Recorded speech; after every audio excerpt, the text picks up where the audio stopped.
Hello everyone, कैसे हो आप सब। उम्मीद करता हूँ कि आप सब अच्छे होंगे। और दोस्तों, आज की जो वीडियो है वो बीएससी पार्ट फर्स्ट ईयर वालों के लिए बॉटनी विषय का सेकंड पेपर, जो कि आप सभी को पता होगा, micrology, mycology and plant pathology के ऊपर बनाई गई है। देखिए दोस्तों, यह वीडियो आपके लिए बहुत ही इंपॉर्टेंट सहायक होगी, क्योंकि इस वीडियो के अंतर्गत शॉर्ट क्वेश्चनों के बारे में बनाई गई है और उन क्वेश्चनों को आंसर सहित हल करवाए गए हैं। तो इन क्वेश्चनों को आप अच्छी तरह से क्लियर कर लीजिएगा। तो चलिए दोस्तों, वीडियो स्टार्ट करते हैं। उससे पहले आप वीडियो को कर दीजिएगा लाइक व साथ ही एक अच्छा सा कमेंट कीजिएगा। वह यदि आप नए हो तो आप हमारे चैनल को भी सब्सक्राइब ज़रूर कीजिएगा। तो चलिए दोस्तों, फर्स्ट क्वेश्चन देखते हैं। पहला क्वेश्चन है, निम्न प्रश्नों के उत्तर एक शब्द में दीजिए। निम्न प्रश्नों के उत्तर एक शब्द में देना है आपको। अधिक इसमें पेपर में कुछ नहीं लिखना। तो फर्स्ट है, पेनिसिलिन का आविष्कार किस विज्ञानी द्वारा किया गया। देखिए दोस्तों, यहाँ पर मिसप्रिंट है, ये विज्ञानी नहीं वैज्ञानिक है। तो इसका आंसर हो गया अलेक्जेंडर फ्लेमिंग। अलेक्जेंडर फ्लेमिंग ने पेनिसिलिन का आविष्कार किया। सेकंड क्वेश्चन है, कवकीय कोशिका भित्ति का घटक क्या है। अर्थात कवकों की जो कोशिका भित्ति होती है वो किसके द्वारा बनी होती है। तो इसका आंसर है काइटिन। काइटिन कवकों की कोशिका भित्ति का मुख्य घटक है। तीसरा क्वेश्चन देखिए, पादप जगत के जोकर का नाम बताइए। जो पादप जगत होता है उसके जोकर का नाम बताइए। आंसर है माइकोप्लाज्मा। माइकोप्लाज्मा दोस्तों एक जीव है जिसको पादप जगत का जोकर भी कहा जाता है। अगला क्वेश्चन देखिए, कवकों का कौन सा समूह शैवालों में सामान्यतः पाया जाता है। आंसर हो गया इसका एस्कोमाइसिटिस। अगला क्वेश्चन देखिए, पेजाइजा वंश के शैवाल का नाम लिखे। तो पेजाइजा वंश होता है आपके बॉटनी विषय में, उसके शैवाल का नाम लिखना है। तो आंसर हो गया है इसका डिस्कोमाइसिटीज। अगला क्वेश्चन देखिए, अफ्लाटॉक्सिन रिक्तस्थान कवक द्वारा उत्पादित होता है। अफ्लाटॉक्सिन, ये रिक्तस्थान को आपको भरना है, कवक द्वारा उत्पादित होता है। तो आंसर क्या हो गया इसका एस्परजिलस। अफ्लाटॉक्सिन एस्परजिलस कवक द्वारा उत्पादित होता है। अगला क्वेश्चन देखिए, किन्हीं दो रसायन संश्लेषी जीवाणुओं के नाम लिखे। किन्हीं दो रसायन संश्लेषी जीवाणुओं के नाम लिखे। तो आंसर हो गया नाइट्रोबैक्टर थायोबैसिलस। बहुत अच्छा इंपॉर्टेंट क्वेश्चन है ये। अगला क्वेश्चन देखिए, कौन सा कवक बाजरे के हरित बाली रोग का कारक है। कौन सा कवक बाजरे में हरित बाली रोग का कारक होता है। तो उसका आंसर है स्क्लेरोस्पोरा ग्रेमिनिकोला। इसका आंसर हो गया। अगला क्वेश्चन देखिए, दो नाइट्रोजन स्थिरीकरण करने वाले जीवाणुओं के नाम लिखे। तो नाइट्रोजन स्थिरीकरण करने वाले जीवाणुओं के नाम लिखना है। तो आंसर है इसका फर्स्ट है एजोटोबैक्टर और दूसरा है राइजोबिजियम। अगला क्वेश्चन देखिए, उस विषाणु का नाम बताइए जिसमें एकल रज्जु की डीएनए उपस्थित होता है।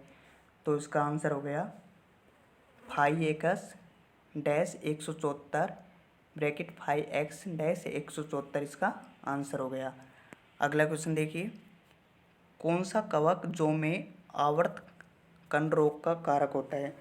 कौन सा, उस कवक का नाम लिखना है जो जौ के अंतर्गत आवर्त कंड रोग का कारक होता है। जो हमारी जौ की फसल होती है उसमें आवर्त कंड रोग का कारक होता है। तो उस कवक का नाम हो गया आस्टिलागो। अगला क्वेश्चन देखिए, बैंगन के लघुपर्णी रोग का रोग कारक जीव है। जो बैंगन में लघुपर्णी रोग हो जाता है उसमें मतलब कौन सा जीव उसके लिए उत्तरदायी होता है। तो इसका आंसर हो गया माइकोप्लाज्मा। दोस्तों, माइकोप्लाज्मा को पादप जगत का जोकर भी कहा जाता है, ये बात भी आपको ध्यान में रखना होगा। अगला क्वेश्चन देखिए, अगला ऑप्शन आ गया है आपके पास बी, निम्न प्रश्नों के उत्तर संक्षेप में दीजिए। देखिए दोस्तों, अब तक जो आपको उत्तर एग्जामिनर ने मांगा है वो एक शब्द में पूछा था, लेकिन जो अब उत्तर देने हैं आपको वो संक्षेप में देने हैं। अर्थात उत्तर की सीमा लास्ट 10 से 20 वर्ड में होनी चाहिए। तो देखिए दोस्तों, फर्स्ट है चूसकांग एवं आसगांग के बीच में अंतर बताइए। चूसकांग देखिए पहले, परपोषी की कोशिका भित्ति को भेद कर चूसन द्वारा परजीवी को पोषण प्राप्त करने की सहायक होती है। यह परजीवी कवक सूत्र से पार्श्व अतिवर्धियों के रूप में निकलती है। ये तो हो गया चूसकांग। सेकंड है आसगांग। ये देखिए, संक्रमण के समय कवकों में संलग्न अंग का निर्माण होता है जो कवकों को परिपोषी के चिपकने में सहायता प्रदान करता है। ये देखिए दोस्तों, ये जो आंसर है आपको अच्छी तरह से नहीं दिख रहा होगा। अगला क्वेश्चन है, कवकों में पाए जाने वाले कायिक जनन के विभिन्न प्रकारों के नाम लिखे। जो कवकों में कायिक जनन होता है उसके जो भी प्रकार है उसके बारे में आपको लिखना है। तो उसके कुछ प्रकार है। आंसर है विखंडन, आर्थो बीजाणु, क्लेमेटो बीजाणु, द्विविभाजन, मुकुलन। अगला क्वेश्चन देखिए, उदाहरण की सहायता से कार्यात्मक विशिष्टता को परिभाषित कीजिए। आपको एक एग्जाम्पल देना है और उसके द्वारा कार्यात्मक विशिष्टता को परिभाषित करना है। तो इसका आंसर हो गया, जब किसी जाति की उपजाति या संरचना में तो एक समान होती है परंतु जैव क्रियात्मक रूप से भिन्न होती है, इसे तो क्या कहते हैं, कार्यात्मक विशिष्टता कहते हैं। अगला क्वेश्चन देखिए, क्वेश्चन नंबर 2 आ गया। क्वेश्चन नंबर 2 का फर्स्ट ये देखिए, निम्न प्रश्नों के उत्तर एक शब्द में दीजिए। और यह क्वेश्चन है जो यूनिवर्सिटी 2017 में भी आया हुआ है। फर्स्ट है, 1857 से 1910 का दौर सूक्ष्म जीविकी का दौर कहलाता है। इसको हम क्या बोलते हैं, स्वर्णिम। अगला क्वेश्चन देखिए, जीवाणुओं की कोशिका भित्ति का मुख्य घटक क्या होता है। जो जीवाणु होते हैं उसकी कोशिका भित्ति का मुख्य घटक क्या है। दोस्तों, अब आपको मैंने बताया था जो कवकों की कोशिका भित्ति का मुख्य घटक उसका तो होता है काइटिन। और अब यहाँ पूछा है जीवाणुओं की, तो उसका उत्तर होगा पेप्टिडोग्लाइकेन। जो पेप्टिडोग्लाइकेन होता है वो जीवाणुओं की कोशिका भित्ति का मुख्य घटक होता है। अगला क्वेश्चन देखिए, पेट्रोलियम हाइड्रोकार्बन का अपघटन करने वाले किसी एक जीवाणु का नाम लिखे। तो आंसर हो गया इसका इरिथोबैक्टर, इसका आंसर हो गया। अगला क्वेश्चन देखिए, ऐसे जीव का नाम लिखे जिसमें आरएनए आनुवांशिक पदार्थ हो। ऐसे जीव का नाम लिखना है जिसमें आरएनए आनुवांशिक पदार्थ होता है। तो इसका आंसर हो गया टीएमवी। अगला क्वेश्चन देखिए, वायरस के किस अणु के आधार पर इन्हें सजीव माना जाता है। जो वायरस में मतलब कौन सी बात है ऐसी, कौन सा आपने उसका गुण देखा जिसकी वजह से आप उसको सजीव और निर्जीव की संज्ञा देते हो, तो उसको सजीव किस आधार पर माना गया, तो ये लिखना है। इसका आंसर हो गया आनुवांशिक पदार्थ की पुनरावृत्ति के कारण वायरस अणु को सजीव माना जाता है। अगला क्वेश्चन देखिए, कवकों के किस वर्ग में क्लेम्प बंधन पाया जाता है।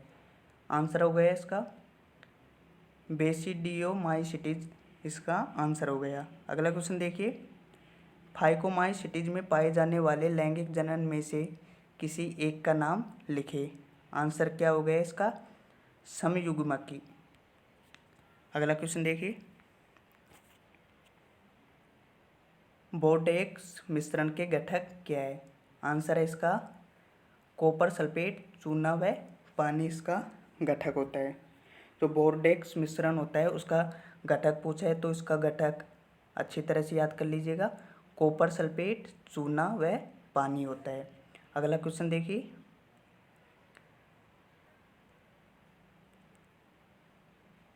सर्वागिकी कवकनाशी का नाम लिखे। आंसर हो गया इसका फास्फाइट, ब्रैकेट में फास्फोरस अम्ल।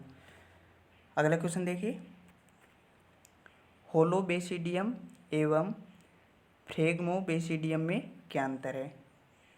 आपसे पूछा गया है होलोबेसिडियम एवं फ्रेगमोबेसिडियम में क्या अंतर है। तो आंसर देखिए दोस्तों, इसका होलोबेसिडियम पटहीन जबकि फ्रेगोबेसिडियम पटयुक्त होता है। इसका अंतर जो इतना सा ही है सिर्फ कि होलोबेसिडियम तो पटहीन होता है जबकि फ्लेग्मोबेसिडियम पटयुक्त होता है, अर्थात उसमें पट पाया जाता है। अगला क्वेश्चन देखिए, पक्सिनिया के एक केंद्रीय बीजाणु का क्या नाम है? आंसर होगा इसका टीलियो बीजाणु। देखिए दोस्तों, आपको आंसर जो स्पष्ट नहीं दिख रहा होगा, लेकिन आप मैं बोल रहा हूँ उसके बारे में गौर कीजिएगा। पक्सिनिया के एक केंद्रीय बीजाणु का क्या नाम है? आंसर होगा इसका टीलियो बीजाणु। अगला आ गया आपकी ए समाप्त हो गया। अगला है बी, निम्न प्रश्नों के उत्तर संक्षिप्त में दीजिए, अर्थात इनका जो आंसर देना है वो आपको शॉर्ट देना है, न कि एक शब्द में। फर्स्ट है, विटेकर 1960 द्वारा दिए गए जीवों के वर्गीकरण का आधार क्या है? जो आर.एच. विटेकर है उसने जीवों को 5 भागों में बांटा था, तो उसने किस आधार पर उन जीवों का वर्गीकरण किया? आंसर है इसका कोशिकीय संगठन, पोषण की विधियाँ, प्रकाश संश्लेषण, अवशोषण, अंतःग्रहण पर आधारित है। अगला क्वेश्चन देखिए, एस्को बीजाणु एवं बेसिडियो बीजाणु में अंतर लिखिए। एस्को बीजाणु का निर्माण अंतर्जात होता है, जबकि बेसिडियो बीजाणु बहिर्जात बनते हैं। अगला क्वेश्चन देखिए दोस्तों, कीट एवं कंड रोग में दो अंतर लिखिए। आंसर देखिए, फर्स्ट कीट प्राय अविकल्पी परिजीवी है, जबकि कंड सामान्यतः विकल्पी मृतोपजीवी होता है। सेकंड जो अंतर है वो देखिए, कीट एकाश्रयी भिन्नाश्रयी दोनों होते हैं, जबकि कंड हमेशा एकाश्रयी होता है। अगला क्वेश्चन आ गया क्वेश्चन नंबर 3 का फर्स्ट है देखिए, रिक्त स्थानों की पूर्ति कीजिए। यह क्वेश्चन है जो 2016 में आया है, तो बहुत अच्छे चांस बनते हैं इसके 2021 में आने के, तो आप अच्छी तरह से क्लियर कर लीजिएगा। फर्स्ट है, प्रतिजैविकों की खोज खालिस्तान ने की थी। तो जो प्रतिजैविक होता है उनकी मतलब खोज किस वैज्ञानिक द्वारा की गई, तो उस वैज्ञानिक का यहाँ पर नाम लिखना है। तो आंसर हुआ है इसका अलेक्जेंडर फ्लेमिंग। सेकंड क्वेश्चन देखिए, रिक्तिस्तान ने टीएमवी को रविदार कण के रूप में क्रिस्टलीय भवन किया। कौन से वैज्ञानिक ने टीएमवी को रविदार कण के रूप में क्रिस्टलीय भवन किया था? तो उस वो वैज्ञानिक है स्टेनल। अगला क्वेश्चन देखिए, ग्राम धनात्मक जीवाणु ग्राम अभिरंजन के बाद रिक्तिस्थान रंग को दिखाता है, मतलब वह कौन से कलर को दर्शाता है, उसका वो कलर का नाम लिखना है। आंसर हो गया इसका बैंगनी। अगला क्वेश्चन देखिए, बाजरे में मृदुल आशिता रोग रिक्तिस्थान के कारण होता है, तो इसका आंसर हो गया क्लेवीसेप्स। अगला क्वेश्चन देखिए, क्लेवीसेप्स में पाए जाने वाला अर्गट रिक्तिस्थान संरचना का होता है। आंसर है इसका दोस्तों श्रृंग या सींग, इसका आंसर हो गया। अगला क्वेश्चन देखिए, सेव का शीर्षारंभ श्रेक रिक्तिस्थान प्रकार का रोग है, मतलब एक कौन सा प्रकार का रोग होता है? तो यह कवक के द्वारा होता है यह रोग, और इसका प्रकार है जो कवक रोग होता है। अगला क्वेश्चन देखिए, माइकोप्लाज्मा की राइबोसोम रिक्तिस्थान प्रकार के होते हैं। जो माइकोप्लाज्मा जीव है उसमें मतलब पाए जाने वाले राइबोसोम होता है, उसका कौन सा प्रकार का वो राइबोसोम होता है? तो आंसर हो गया 72S। अगला क्वेश्चन देखिए, गेहूं के काले कीट रोग का रोग कारक है। गेहूं के काले कीट रोग का रोग कारक कौन सा जीव है? Puccinia graminis. अगला क्वेश्चन देखिए, क्वेश्चन नंबर बी है, सत्य और असत्य इसमें लिखना है। फर्स्ट है, पेजाइटम मेस्टिगोम माइकोटिना के अंतर्गत आता है। इसमें मतलब आपको सत्य और असत्य के बारे में बताना है, तो इसका आंसर हो गया असत्य। सेकंड देखिए, विषाणु में दोनों प्रकार के न्यूक्लिक अम्ल पाए जाते हैं, यह कथन है असत्य। अगला देखिए, एस्कोमाइसिटिस का सामान्य नाम कोष कवक है, इसके बारे में ये सत्य है या असत्य है इसको बताना है, तो इसका आंसर हो गया सत्य। अगला क्वेश्चन देखिए, गेहूं के किट की पुनरावृत्ति में टीलियो बीजाणुओं का विशेष योगदान नहीं है। यह कौन सा कथन है? असत्य है। तो इस प्रकार यह क्वेश्चन पूरा हो गया। अगला क्वेश्चन देखिए, क्वेश्चन सी, निम्न प्रश्नों के उत्तर दीजिए। फर्स्ट है, कौन सी कवक चांदमारी के लक्ष्य पट के समान लक्षण, आगे देखिए, बनाती है। तो इसका आंसर आपको नहीं दिख रहा होगा, लेकिन आप मेरी बात पर गौर कीजिएगा। आंसर है इसका अल्टरनेरिया सोलेनाई। अगला क्वेश्चन देखिए दोस्तों, श्वेत किट के कारक कवक का नाम बताइए। जो श्वेत किट होता है उसमें कौन सा कवक उत्तरदायी होता है, उसका नाम यहाँ पर आपको बताना है। तो आंसर हो गया इसका एल्बुगो। अगला क्वेश्चन देखिए, स्मट बीजाणुओं में केंद्रक का गुणितकी स्तर बताइए। मतलब उसमें कौन सा स्तर पाया जाता है, तो आंसर हो गया इसका एगुणिक। अगला सी समाप्त हो गया। अगला आ गया डी, निम्नलिखित को परिभाषित कीजिए। अब यहाँ पर जो एग्जामिनर ने पूछा है, इसमें मतलब प्रत्येक वर्ड की परिभाषा आपको लिखनी है। फर्स्ट है संयुग्मन। आंसर देखिए, संयुग्मन का जीवाणुओं को पुनर्योजन प्राप्त करने के लिए दो जीवाणु कोशिकाओं में सीधा संपर्क आवश्यक है। इस प्रक्रिया को संयुग्मन कहते हैं। सेकंड देखिए, बेसिडियम। आंसर है, यह एक विशिष्ट कोशिका अथवा बीजाणुधानी है जो बेसिडियोमाइकोटिना के सदस्यों में मिलती है तथा जिसमें एक निश्चित संख्या में बेसिडियो बीजाणु बनते हैं। यह इसका आंसर हो गया। अगला देखिए, क्लिस्ट्रोथीसियम किसे कहते हैं, इसके बारे में इसकी डेफिनेशन लिखनी है। देखिए, क्लिस्ट्रोथीसियम लगभग गोल तथा पूर्णतः बंद फलन पिंड है। इनमें कोई द्वार सदृश छिद्र नहीं होता है। इन फलन पिंडों में अनेक एसाई अनियमित रूप से वितरित पाए जाते हैं। अगला क्वेश्चन देखिए दोस्तों, क्वेश्चन नंबर 3 है जो समाप्त हो गया। अब क्वेश्चन नंबर 4, और यह पेपर का भी लास्ट क्वेश्चन है। क्वेश्चन नंबर 4, ये देखिए, इसका रिक्त स्थानों की पूर्ति कीजिए। इसमें आपको जो भी ये रिक्त स्थान है उनकी पूर्ति करने हैं। जीवाणु विज्ञान के जनक है, तो आंसर होगा इसका एंटिओन लीeuwenhoek। आप सभी को पता होगा, जो आप कक्षा 11 व 12 से इसको पढ़ते आए हैं। तो जीवाणु विज्ञान का जनक होता है वो एंटोनियोन लीeuwenhoek होता है। अगला क्वेश्चन देखिए, रिक्त स्थान नेगो प्लूरोनिमोनिया की खोज की। तो इसका आंसर हो गया नोकार्ड एवं रोक्स। अगला क्वेश्चन देखिए, एक कवक जिसे नीला हरा मोल्ड के नाम से जाना जाता है। तो इसका आंसर हो गया एस्परजिलस। अगला क्वेश्चन देखिए, क्लब फंजाई किसका सामान्य नाम है। तो इसका आंसर है बेसिडियो माइकोटिना के सदस्यों का सामान्य नाम है। आपसे पूछा गया है कि क्लब फंजाई है वो किसका सामान्य नाम है, तो इसका आंसर ये हो गया। अगला क्वेश्चन देखिए, अंगेती अंगमारी रोग किसके द्वारा फैलता है। उसका मतलब वो कौन सा इसका जीवाणु है, उसका नाम आपको कॉपी में लिखना है। तो आंसर है इसका अल्टरनेरिया सोलेनाई। अगला क्वेश्चन देखिए, कोमा जैसे जीवाणुओं का तकनीकी नाम है। आंसर है विब्रियो। जो विब्रियो जीवाणु है वो कोमा जैसे जीवाणुओं का तकनीकी नाम है।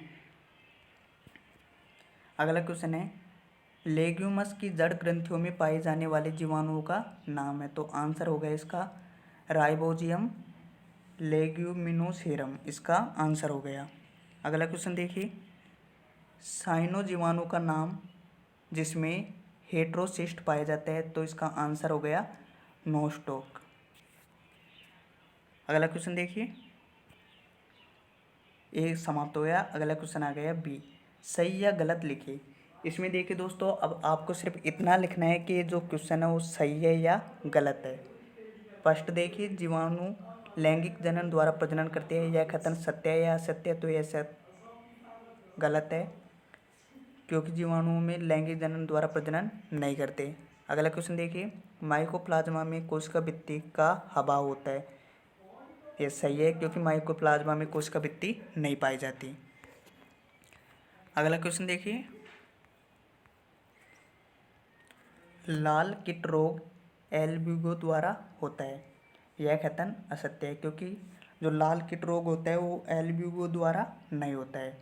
अगला क्वेश्चन देखिए, डिस्कोमाइसिटिस को सामान्यतः अपूर्ण कवक कहते हैं।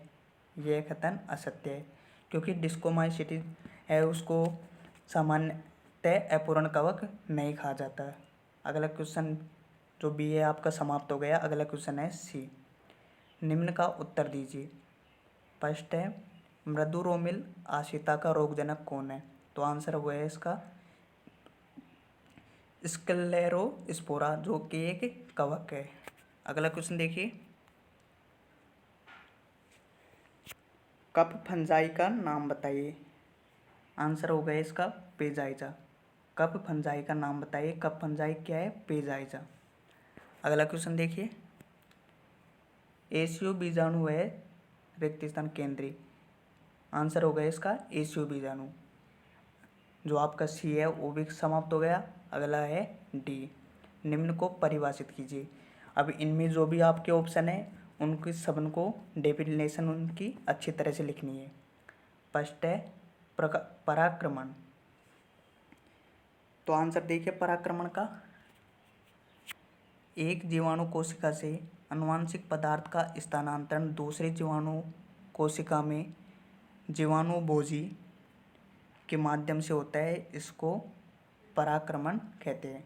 जो कि जीवाणु कोशिका होते हैं, जो अर्थात मतलब एक जीवाणु कोशिका से जो आनुवांशिक पदार्थ होता है उसका स्थानांतरण दूसरी जीवाणु कोशिका में जीवाणु भोजी एक जीव होता है उसके माध्यम होता है। तो इस प्रोसेस को क्या बोलते हैं? पराक्रमण। अगला है लयकारी चक्र।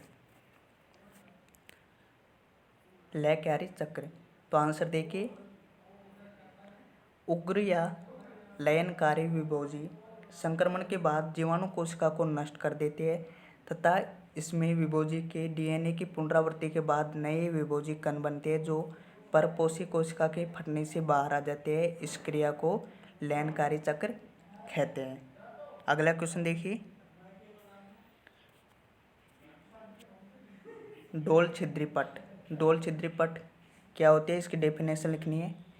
यह एक विशिष्ट प्रकार का पट होता है जो कि बेसिडियोमाइसिटीज में पाया जाता है। इसमें केंद्रीय छिद्र के चारों ओर डोलकाकार स्थूलन उपस्थित होता है। इस प्रकार के छिद्रयुक्त पट डोल छिद्रपट कहलाते हैं।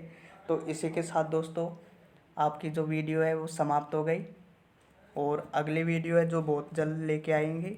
तो इस वीडियो को दोस्तों आप लाइक कर दीजिएगा और एक अच्छा सा कमेंट कीजिएगा। साथ ही आप अपने चैनल साइंस फाउंडेशन को भी ज़रूर सब्सक्राइब कीजिएगा।